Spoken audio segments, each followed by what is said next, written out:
Bismillahirrahmanirrahim. Assalamualaikum warahmatullahi wabarakatuh. Alhamdulillahi rabbil alamin. Wabihi nasta'inu ala umuri dunya waddin. Wa sallallahu ala nabiyyina Muhammadin wa ala alihi wa sahbihi ajma'in. Amma ba'd. Kita panjatkan puja dan puji syukur kehadirat Allah tabaraka wa ta'ala pada kesempatan pagi menjelang siang yang sangat cerah ini, kita kembali diberi kekuatan, kesehatan, hidayah serta taufik dari Allah Jalla wa Ala, sehingga kita bisa menghadiri pengajian rutin atau menghadiri majelis taklim di Masjid At-Taqwa di komplek Pondok Pesantren Darus Sunnah di Desa Jambu Wangon ini.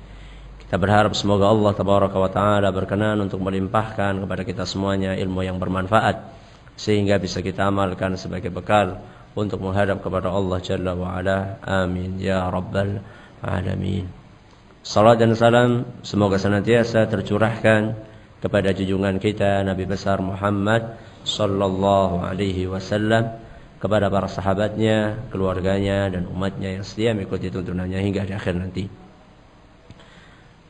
Bapak Muspika Kecamatan Wangon yang kami hormati, Bapak Kepala Desa Jambu yang kami hormati pula atau yang mewakilinya, pengasuh Pondok Pesantren Darus Sunnah, takmir Masjid At-Taqwa beserta segenap panitia penyelenggara dan para hadirin hadirat serta para pendengar Radio Roja di Jakarta, di Bandung, di Lampung dan dimanapun Anda berada. Seandainya ada di antara kita yang punya prinsip pengen punya anak banyak, boleh enggak? Boleh enggak? Boleh. Kenapa boleh? Hah? Kenapa boleh? Hah? Bolehnya kenapa? Loh. Karena Rasulullah SAW menganjurkannya. Oh gitu. Jadi punya prinsip banyak anak itu boleh. Tapi cukup enggak? Enggak cukup. Nah. Jadi orang punya prinsip anak banyak, enggak apa-apa. Jadi kalau misalnya ada orang punya prinsip 2 anak cukup, boleh enggak? Hah? 2 anak cukup, 3 anak baik, 4 anak sangat baik, 5 anak lebih baik, ya, 6 anak istimewa, iya. Nanti 6 anak ke atas sangat istimewa. Boleh nggak orang punya prinsip kayak gitu? Boleh ya, boleh. Kenapa boleh? Karena Rasulullah SAW bangga kalau umatnya banyak. Kata Nabi SAW, tazawwaju al-walud al-wadud. Nikahilah wanita yang penyayang dan subur. Subur di sini maksudnya apa? Gemuk gitu. Iya. Subur maksudnya apa? Subur maksudnya banyak keturunannya insyaallah. Tazawwajul waludal wadud. Nikahilah wanita yang penyayang dan subur. Fa inni mukatsirun bikumul umama yaumal qiyamah. Karena aku bangga seandainya umatku itu banyak pada hari kiamat. Wah, Ustaz udah terlanjur deh. Ternyata istri saya anaknya cuma 2 ya. Piye Ustaz? Gimana caranya? Wah, ini seneng antumnya ini.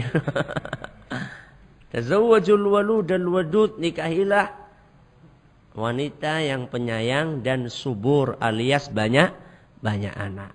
Jadi kalau misalnya ada seorang punya prinsip pengen anaknya banyak, boleh enggak? Boleh. Tapi pertanyaan berikutnya, apakah cukup orang itu punya prinsip itu saja? Cukup enggak? Enggak. Kurang apa? Prinsip memperhatikan pendidikan si anak. Kenapa saya perlu sampaikan ini di muka? Karena sangat disayangkan tidak sedikit di antara teman-teman kita yang mengandalkan prinsip pertama tok. Yang penting banyak anak. Tapi tidak memperhatikan prinsip yang kedua, yaitu prinsip perhatian kepada pendidikan anak. Makanya anaknya Masya Allah. Masalah-masalah lahiriah saja kadang-kadang kurang diperhatikan. Nuhun sewu, umbelis, meler-meler mengenti-genti. Nah, yang satunya kuwator, yang satunya lagi tumone. Apa tumo? Kutunya itu kalau dibuka di bagian rambut manapun ada. Saking apanya? Saking banyaknya. Ya.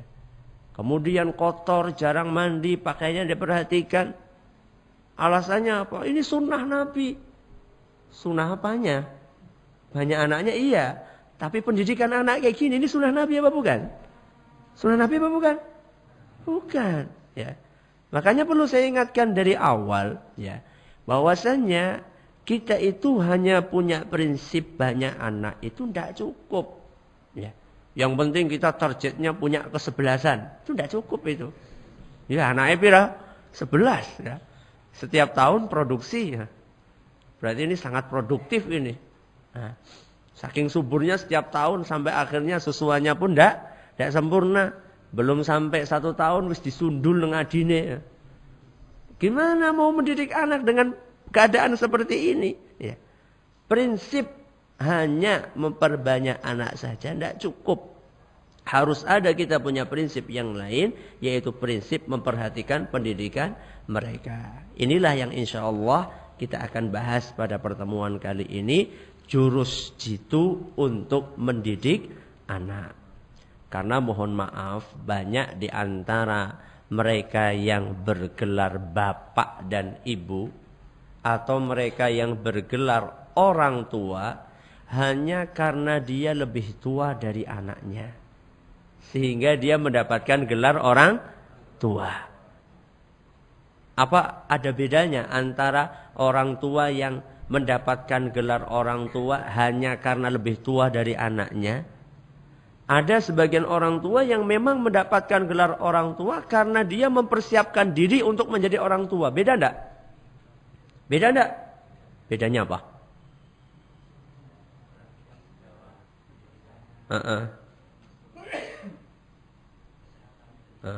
Kalau yang hanya sekedar lebih tua, itu cuma menang apa?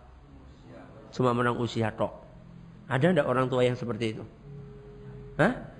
Ada. Buktinya perilakunya sama kayak anak-anak. Wis tuwa wis dolanan dir.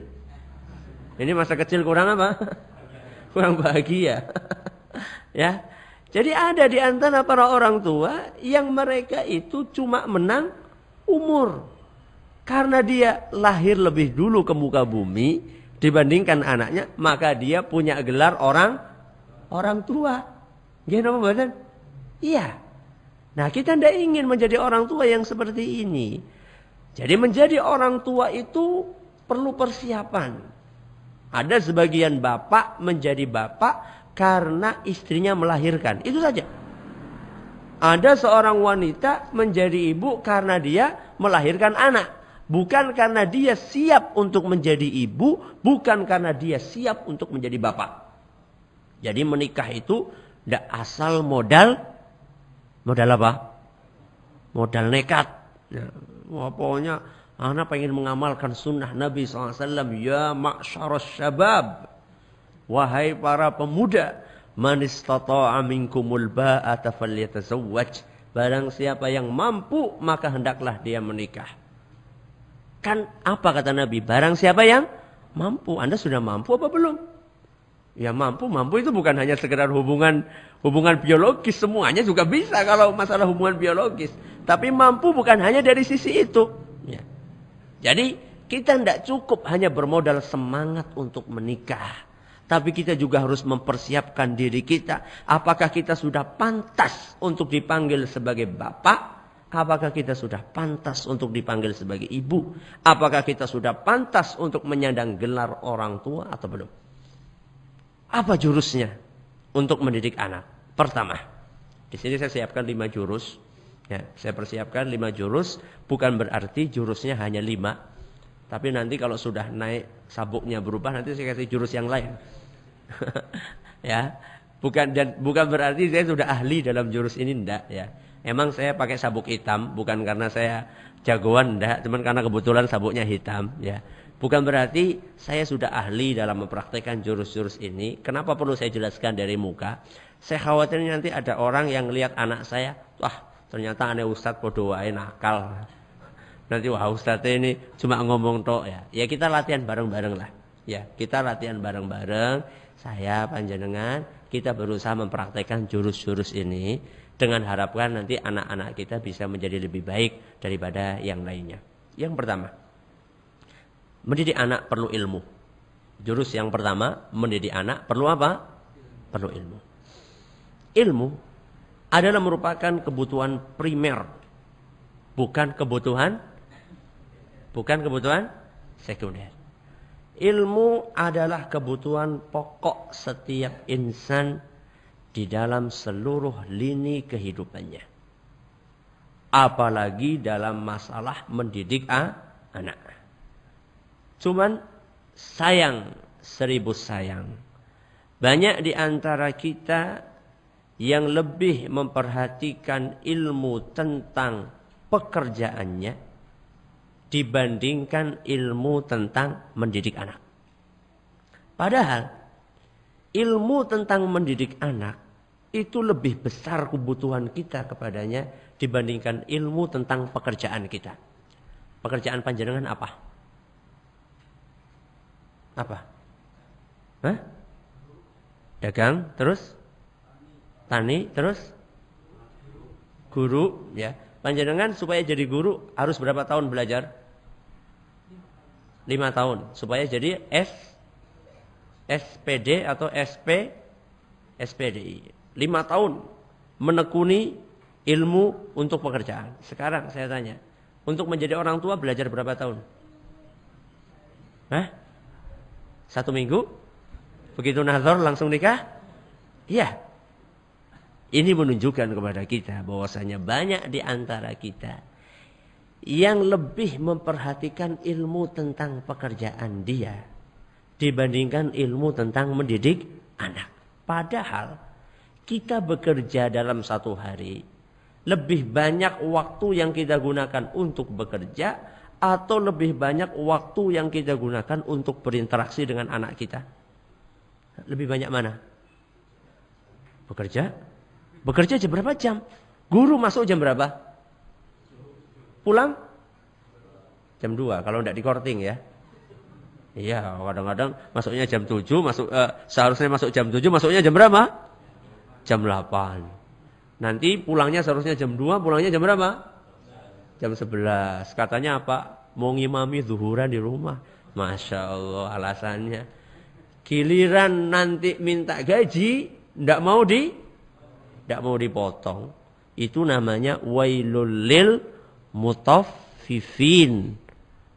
Apa? Alladzina idza iktalu 'alan nasi yastawfun wa idza kaluhum aw wazanuhum yukhsirun. Apa artinya Ustaz? Artinya celakalah orang-orang yang curang di dalam timbangan. Giliran dia menjadi pembeli, dia minta timbangannya pas. Giliran dia jadi penjual, dia curang. Itulah mutaffifin. Yaitu salah satunya adalah orang-orang yang giliran disuruh kerja mintanya di korting, giliran minta gaji tidak mau di korting. Itu salah satu praktek mutaffifin. Ya. Jadi kembali, masuknya jam 7, pulangnya jam 2. Berarti berapa jam? 7, 8, 9, 10, 11, 12, 1, 2. Berapa jam nih? 7 jam. 7 jam pekerjaannya. Setelah itu kemana? Ke rumah. Di rumah sisanya berapa jam? 24 kurangi 7 berapa? Berapa? 17. 17 jam. Dia lebih menggunakan waktunya, lebih banyak menggunakan waktunya untuk mendidik anaknya. 17 jam. Sedangkan bekerja selama 7 jam. Masa perbandingannya lebih banyak kita gunakan waktu kita untuk belajar tentang pekerjaan kita dibandingkan belajar tentang mendidik anak. Padahal waktu yang dibutuhkan untuk mendidik anak lebih banyak dibandingkan waktu yang kita gunakan untuk bekerja. Ini namanya tidak adil. Ya. Loh Ustadz, kita kan bekerja untuk mencari uang. Dengan uang kan kita bisa segalanya. Kita bisa masukkan anak kita ke sekolah yang bonafit. Sekolah yang mahal. Yang SPP-nya saja 1 bulan berapa? Berapa? 1 juta. Masuknya berapa? Masuknya 10 juta. Masya Allah. Ya. Saya bilang, ya Allah, anak tidak kuat anak. Saya tidak kuat suruh masukkan anak ke sana. Bulanan anak saya aja bulanannya 60.000 saya udah mumet. Apalagi bulanannya berapa? 1 juta. Kalau bulannya 1 juta, anak saya makan apa? Istri saya makan apa? Semuanya buat apa? Buat anak. Mahal banget sekolah. Ya. Jadi jangan dipikir dengan kita punya uang kemudian kita bisa melakukan segalanya. Karena apa? Karena banyak hal-hal yang tidak bisa dibeli dengan uang. Contohnya apa? Contohnya tidur yang nyenyak. Tidur yang nyenyak bisa dibeli dengan uang? Orang dengan uang bisa beli kasur yang enak. Beli spring bed yang mahal. Apa? Mana yang jualan mebel di sini? Hah? Apa? Apa? Elit? Atau? Apa itu ya yang... Apa? Dunlop? Dunlop itu kan... Ini. Apa? Apa bed itu ya, apa ban. Pokoknya beli spring bed yang mahal. Orang bisa dengan uang beli spring bed yang mewah, yang mahal. Tapi apakah dengan duit dia bisa beli tidur yang nyenyak? Apakah mesti orang yang tidur di atas spring bed dia bisa tidur nyenyak? Mesti enggak? Enggak. Malah banyak orang yang tidurnya di atas apa? Dingklik. Di atas amben yang kalau diduduki itu kriat-kriat ya. Malah dia tidurnya lebih nyenyak dibandingkan orang yang tidur di atas spring bed. Saking nyenyaknya sampai subuh kawanan. Saking nyenyaknya ya. Jadi belum tentu dengan uang kita bisa membeli banyak hal. Banyak hal-hal yang tidak bisa kita beli dengan uang. Makanya kita jangan hanya mengejar uang saja. Kita perlu mempelajari ilmu bagaimana cara mendidik anak. Ilmu apa Ustaz yang dibutuhkan? Pertama jelas ilmu akidah. Pertama jelas ilmu apa? Akidah. Karena akidah itu adalah pondasi. Ya. Akidah adalah pondasi, ibarat sebuah bangunan yang tanpa pondasi sangat mudah untuk ambruk. Ya. Makanya pertama kali yang harus kita pelajari adalah akidah. Makanya Rasulullah SAW selama 13,5 tahun di kota Mekah, beliau konsentrasi untuk mendakwahkan kepada akidah. Karena Nabi SAW ingin bangunan tersebut kuat. Sekarang kenapa anak-anak mudah sekali untuk bunuh diri hanya karena kehilangan HP kemudian kendat. Alias apa? Alias gantung diri. Cuma hilang apa? HP. Kenapa anak-anak kita sangat terapuh? Karena mereka tidak punya pondasi yang kuat. Mereka tidak punya asas. Tapi manakala kita punya asas yang kuat, punya pondasi yang kuat, maka anak-anak kita akan punya prinsip. Ya. Anak kita tidak seperti air yang berada di atas daun talas. Temennya ngalor ikut ngalor, temennya ngidul ikut ngidul. Temennya mencet rambutnya dengan warna yang merah, dia ikut ngecat. Temennya menyobek bajunya, roknya sampai atas, dia ikut nyobek. Kenapa? Karena dia tidak punya prinsip. Inilah kekurangan sebagian orang tua. Anaknya tidak dibekali dengan pondasi yang kuat. Tapi manakala seorang, pertama kali orang tuanya menguasai ilmu akidah, kemudian dia tularkan kepada anaknya, maka saat itu anaknya punya pondasi yang kuat, sebagaimana orang tuanya pun punya pondasi yang kuat. Pondasi itu adalah apa? Akidah. Ini ilmu yang pertama. Ilmu yang lainnya yang perlu dikuasai oleh oleh orang tua adalah ilmu masalah ibadah. Ilmu masalah apa? Ibadah. Terutama masalah sholat. Makanya Nabi kita SAW memerintahkan kepada orang tua untuk memerintahkan anaknya sholat ketika umur berapa? Ketika umur 7 tahun. Kata Nabi SAW, muru auladakum bis salati wahum abna'u sab'in. Perintahkanlah anak kalian untuk salat manakala mereka berumur berapa tahun? 7 tahun. Wadribuhum 'alaiha wahum abna'u 'ashrin. Kalau sudah umur 10 tahun kok belum salat juga disuruh apa? Disuruh apa? Dipukul. Dipukulnya pakai apa? Hah? Pakai apa? Pakai lidi. Ora lara toh. Ora marem nganggo sabuk ya. Biar marem itu sebagian orang, ya. Wadribuhum 'alaiha, memukul di sini maksudnya adalah memukul untuk mendidik, bukan memukul untuk menyakiti. Makanya kata para ulama, salah satu pertandanya pukulan tersebut tidak meninggalkan bekas. Tidak ada apanya? Tidak ada bekasnya. Bukan seperti sebagian orang, kok kamu biru-biru ini di sini? Kenapa? Wah, baru dipukuli sama bapak Kenapa? Tidak sholat katanya. Bukan seperti itu maksudnya. Pukulan yang tidak meninggalkan apa? Bekas. Itu yang dimaksud dengan pukulan di sini. Nah, kalau misalnya kita memerintahkan anak kita untuk sholat, sedangkan kita sendiri tidak tahu ilmu bagaimana cara sholat, bagaimana mungkin kita bisa akan memerintahkan anak kita untuk sholat?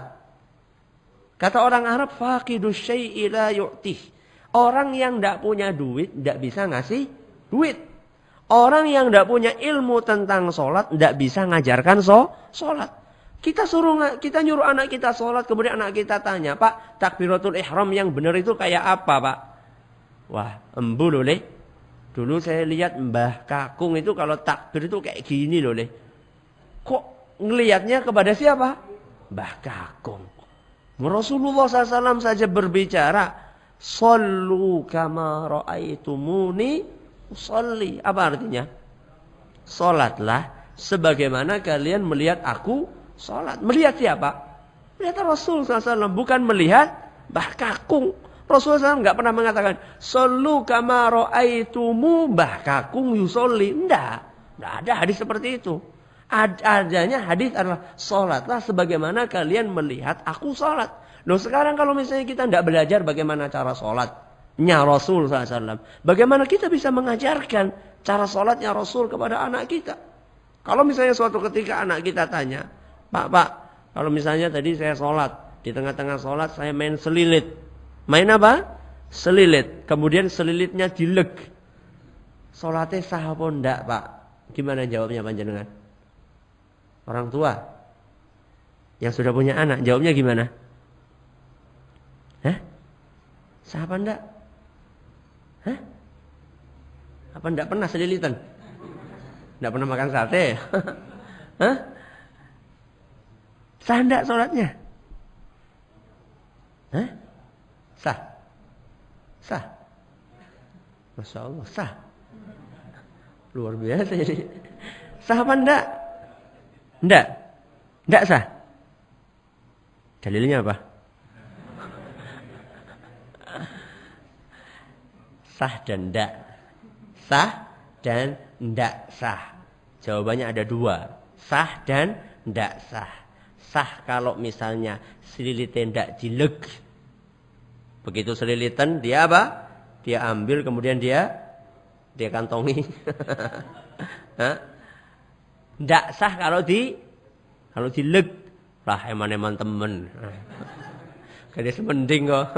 Tinggal sedikit kok masa enggak dia apa? Enggak dileg, itu baru enggak sah. Kalau misalnya ada orang selilitan kemudian ketika sholat dia buang selilitnya, tapi dia enggak telan, ya enggak batal sholatnya. Jadi seorang orang tua harus siap dong. Dia memerintahkan anaknya untuk sholat, tapi dia enggak punya pengetahuan yang cukup tentang sholat. Sebelumnya tentang toharah, cara wudhu yang benar kayak apa. Pak, wudhu kayak gini benar enggak, Pak? Pluk. Nah. Wudhu mengusap kepala, tapi yang diusap cuma apanya? Cuma batuknya saja. Ini sah enggak, Pak? Harus siap dong. Kita jawab. Dalam Al-Quran Allah Subhanahu wa ta'ala berfirman, wamsahu biru'usikum. Usaplah apa? Kepala, bukan usaplah batuk. Ya. Bukan usaplah jidat. Ya. Nabi Allah berfirman, usaplah kepala. Kepala ya ini mulai dari tumbuhnya rambut sampai apa? Sampai belakang. Wah, eman-eman, Pak. Sudah terlanjur apa? Sudah terlanjur sisirannya rapi. Kalau misalnya diusap semuanya rusak nanti sisirnya. Masya Allah. Cuma gara-gara rambut yang rapi. Lu tinggal rusak, tinggal ngambil apa? Sisir, disisir lagi apa susahnya? Ya. Jadi seorang orang tua perlu punya apa? Punya ilmu. Ya.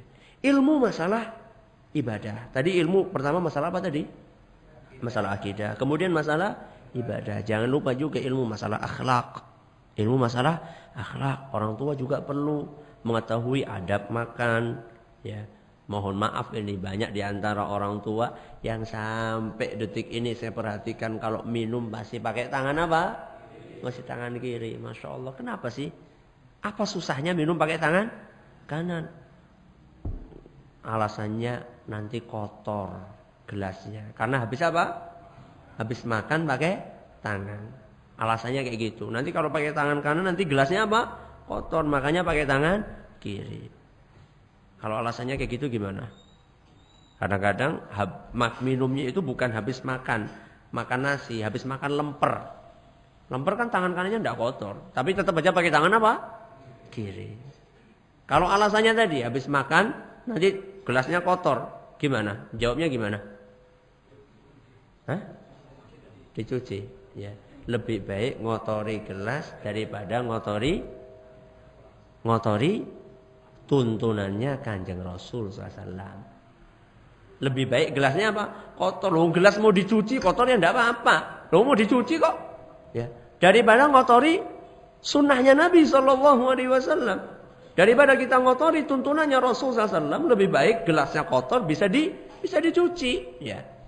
Jadi kita perlu belajar bagaimana adabnya kita makan, adabnya tidur. Sebelum tidur baca doa apa? Sebelum masuk kamar mandi baca apa? Keluar kamar mandi baca apa? Harus kita persiapkan. Supaya kita bisa mendidik anak-anak kita.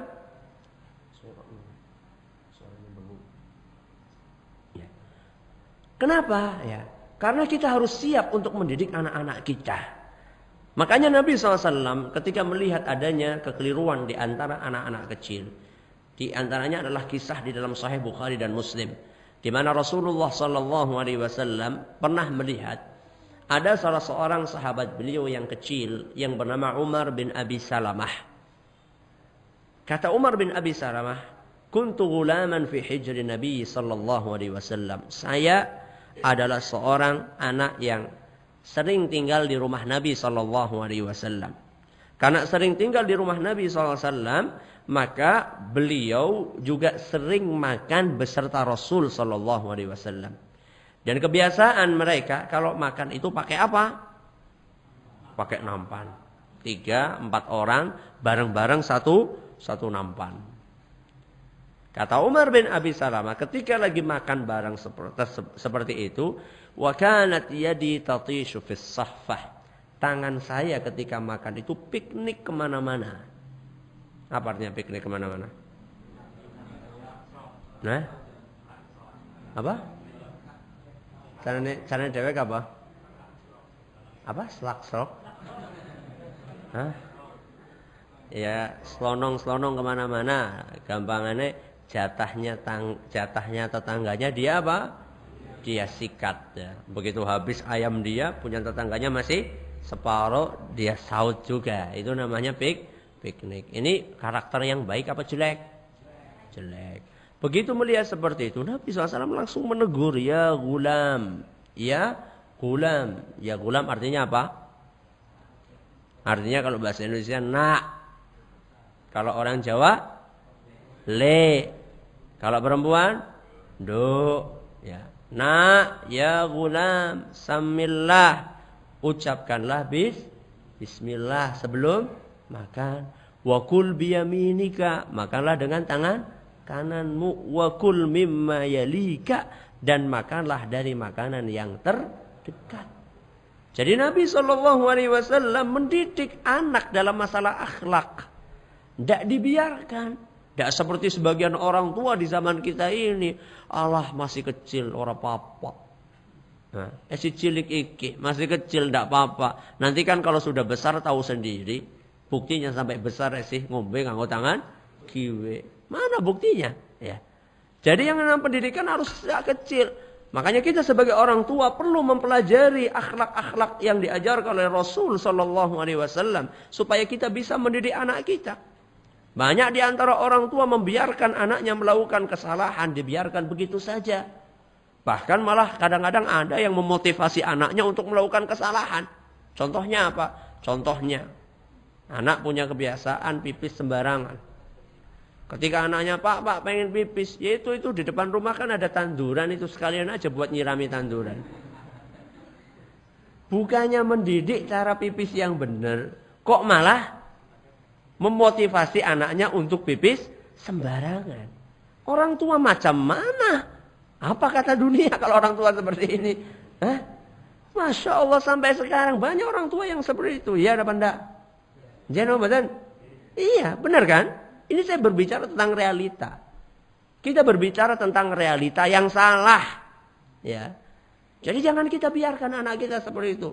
Wong membiarkan aja tidak boleh, apalagi memotivasi anak kita untuk punya kebiasaan seperti itu.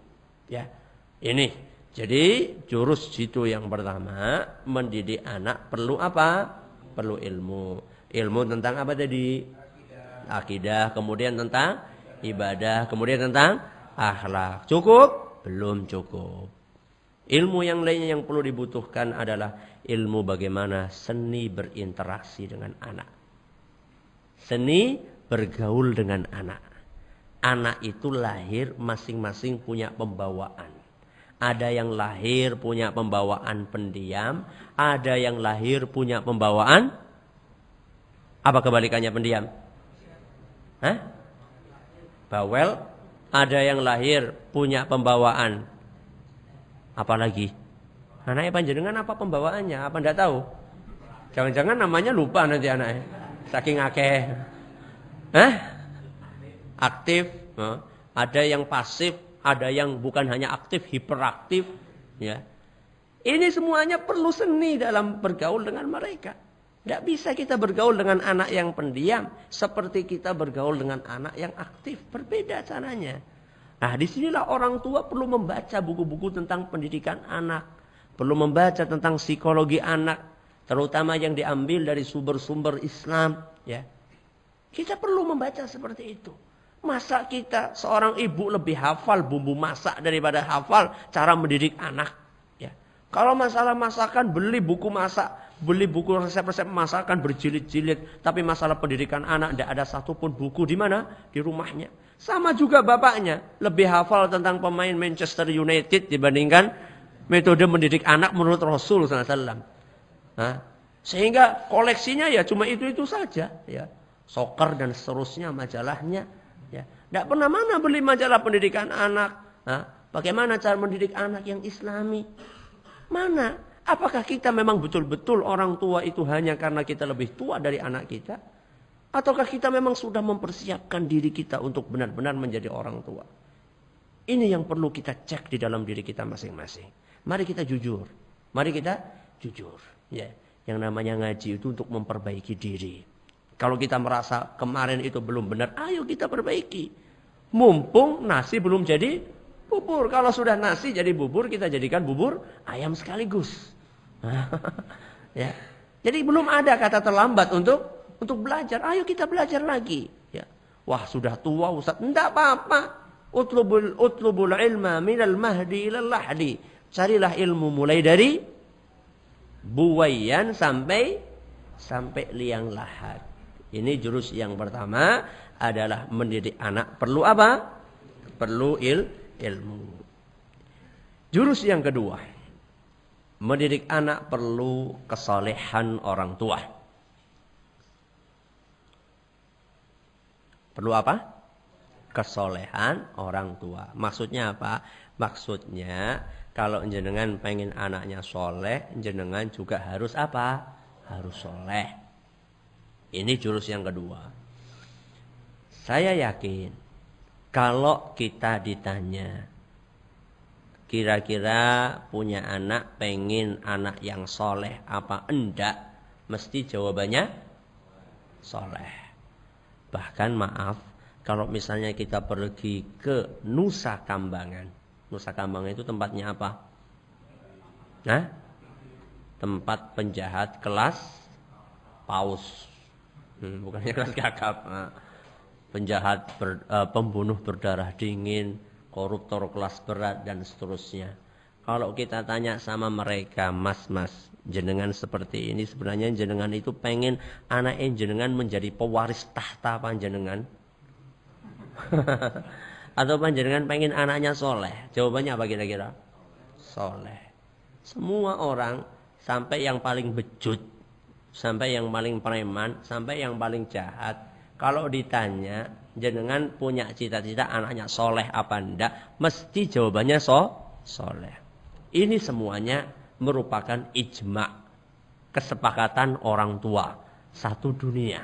Ya, tidak ada orang tua yang punya pendapat pengen anaknya jadi orang yang jahat, kecuali orang tua yang fitrahnya sudah rusak. Ya, maling pengen anaknya jadi maling, koruptor pengen anaknya jadi koruptor. Ini orang tua fitrahnya sudah rusak, sudah keblinger. Ya. Ini kalau dalam pendapat ulama itu pendapat syadz, pendapat yang ganjil, yang tidak perlu kita anggap. Ya. Jadi kalau secara umum orang tua itu berijma alias bersepakat pengen anaknya jadi anak yang soleh. Tapi banyak di antara orang tua yang lupa atau pura-pura lupa bahwasanya modal utama untuk membuat anak soleh, modal utamanya salah satunya adalah orang tua harus soleh. Orang tuanya juga harus soleh. Kalau misalnya jenengan pengen anak jenengan rajin sholat, ya jenengan yang rajin apa? Sholat. Kalau Anda pengen anak Anda tutur katanya lembut, Anda juga harus tutur katanya lembut. Ini modal utama yang sering dilupakan oleh orang tua. Urgensinya di mana? Pentingnya orang tua harus soleh itu di mana? Karena anak begitu lahir mak ceprot, dia bisa membuka apanya? Matanya. Yang pertama kali akan dilihat siapa? Siapanya? Hah? Orang tuanya, bapaknya sama ibunya. Ketika dia membuka matanya melihat dunia, yang pertama kali dia lihat bapaknya. Bapaknya lagi enak medang. Medang apa? Medang ciu. Ibunya lagi asyik main BBM. Kemudian setelah selesai BBM nonton apa? Nonton sinetron. Itu yang dia lihat oleh mata seorang anak yang masih suci. Kira-kira yang akan terekam di dalam otaknya apa? Hah? Wedang susu apa wedang ciu? Ya, itulah. Karena apa? Karena yang pertama kali dilihat sama si anak adalah lingkungan terdekat dia. Dan jangan pernah lupa bahwasannya buah kalau jatuh itu tidak akan jauh-jauh dari apa? Dari pohonnya. Kecuali kalau dibawa angin lisus, itu lain masalah. Tapi kebanyakan yang namanya buah mesti jatuh dekat dari apanya? Pohonnya. Jadi kalau misalnya panjenengan punya anak nakal, lebih baik apa? Lebih baik berkaca. Oh, mungkin saya dulu seperti ini. Bukan mungkin, pasti. Oh iya, kecuali ada beberapa kondisi, ya. Ada beberapa kondisi yang mungkin berbeda. Kadang-kadang ada orang tua kiai, anaknya apa? Anaknya preman. Itu ada enggak? Ada. Walaupun tidak banyak apa banyak. Anak ustaz nakal-nakal banget ini, gimana ini? Begitu pula sebaliknya. Ada anaknya penjahat yang baik. Tapi itu kan bisa dihitung dengan jari. Tapi secara umum kan lebih banyak kalau orang tuanya baik, anaknya biasanya baik. Kalau orang tuanya buruk, biasanya anaknya juga apa? Buruk. Kenapa? Karena anak ini punya sifat dasar suka meniru. Suka apa? Meniru. Makanya ketika lagi innya lagu Tak Gendong Kemana-Mana, lagunya siapa? Masa lupa? Lagunya siapa? Lagunya Mbah Surip. Coba Anak kecil segini nih, umur berapa tahun nih? 4 tahun. Anak kadang-kadang ketika lagi tren-trennya lagu tersebut, saya lagi nyapu di depan rumah, anak-anak kecil SD, bahkan TK, sudah hafal. Lagu apa? Tak gendong kemana-mana. Sampai saya juga sedikit-sedikit hafal. Karena apa? Setiap hari nyapu selalu anak. Tapi sekarang udah lupa loh. Hampir setiap hari nyapu pekarangan itu ada anak yang nyanyi lagu tersebut. Coba saya tanya.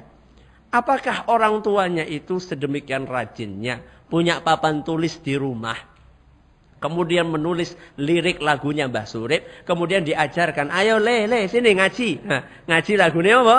Mbah Surip. Apa kayak gitu? Enggak kan? Masa ada orang tua kayak gitu? Bangetan kalau ada orang tua seperti itu. Ya. Terus dari mana dia? Dari mana? Sama ini. Mata sama apa? Telinga. Lawong bapaknya sama ibunya setiap hari yang disetel Mbah Surip.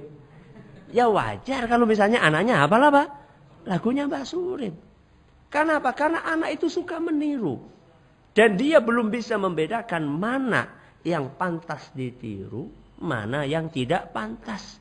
Mana yang baik ditiru, mana yang tidak. Makanya kita sebagai orang tua harus memperhatikan betul kesolehan diri kita. Ya. Kalau misalnya kita ingin anak kita soleh, maka jadilah orang yang soleh. Mulai dari masalah sholat seperti yang saya katakan tadi. Kalau kita ingin anak-anak kita rajin sholat, kita pun harus rajin sholat. Kita tidak cukup hanya memerintahkan, ayo le ke masjid. Sedangkan orang tuanya enak-enak nonton TV. Atau bapaknya enak-enakan apa? Main burung apa? Main burung perkutut. Ya, di depan rumahnya, ayo le ke masjid. Orang tuanya sambil apa? Ya gimana, anaknya juga punya, wah masa bapak nyuruh sholat, bapaknya sendiri enggak sholat, gimana? Ya. Orang tua, anak-anak yang sekarang yang lebih kritis-kritis, mereka akan mengatakan, wah bapak ini jarkoni. Apa? Ngajar, enggak mau ngelakoni. Ya. Itu malah masalah sholat. Masalah ngaji juga sama seperti itu. Kalau misalnya kita ingin anak kita rajin ngaji, kita pun juga harus rajin ngaji. Ya. Contohkan sama anak-anak kita bahwasanya kita juga rajin ngaji. Orang tua anak kita ngaji, kita juga ngaji. Masa kita nyuruh anak kita baca Al-Quran, kita sendiri sibuk baca koran. Ya. Banyak di antara kita kuat untuk membaca koran sekian jam. Begitu ngaji baru dapat 1 halaman wis. Oh, apa? Ngantuk. Ya. Gimana kalau misalnya Anda pengen anak Anda rajin baca Quran sedangkan Anda tidak rajin baca Quran? Ini jauh panggang dari apinya. Tidak cukup hanya itu. Kita perlu menyiapkan milieu dalam rumah. Sebagai rumah yang Qurani. Yang di dalamnya didengarkan ayat-ayat Al-Quran. Dan kalaupun nyetellah apa? Al-Quran. Maaf saja. Banyak di antara orang tua yang ingin anaknya rajin baca Al-Quran. Tapi koleksi VCD-nya tidak ada satupun yang isinya adalah Al-Quran. Isinya apa? Tadi itu Mbah Surip. Nah, kalau tidak Mbah Surip apa? Cucak Rowo. Kalau tidak Cucak Rowo, Iwak Peyek. Terus apa lagi? Nah, kalau nggak Iwak Peyek campur sari, itu saja koleksinya. Loh, jenengan tuh aneh. Jenengan pengen anak jenengan rajin baca Quran. Yang disetelkan setiap hari adalah lagu-lagu seperti ini. Mana mungkin? Mustahil. Ya. Mustahil akan jadi. Ya. Maka ini perlu. Ya. Masalah sholat. Kemudian masalah kejujuran, perilaku kejujuran. Anda ingin anak Anda rajin atau jujur dalam bertutur kata. Anda juga harus jujur bertutur kata. Banyak di antara orang tua malah memerintahkan anaknya untuk tidak jujur. Contoh, kalau misalnya orang tuanya sedang capek baru pulang kantor, pengen tidur, dia pesan sama anaknya, Le, nanti kalau misalnya ada tamu bilang ya, Bapak ndak ada. Benar ndak? Iya ndak? Masih ada yang seperti itu ndak? Masih ndak? Oh. Alhamdulillah kalau di sini tidak ada. Nah, masih ada orang yang seperti itu kan? Masih ada.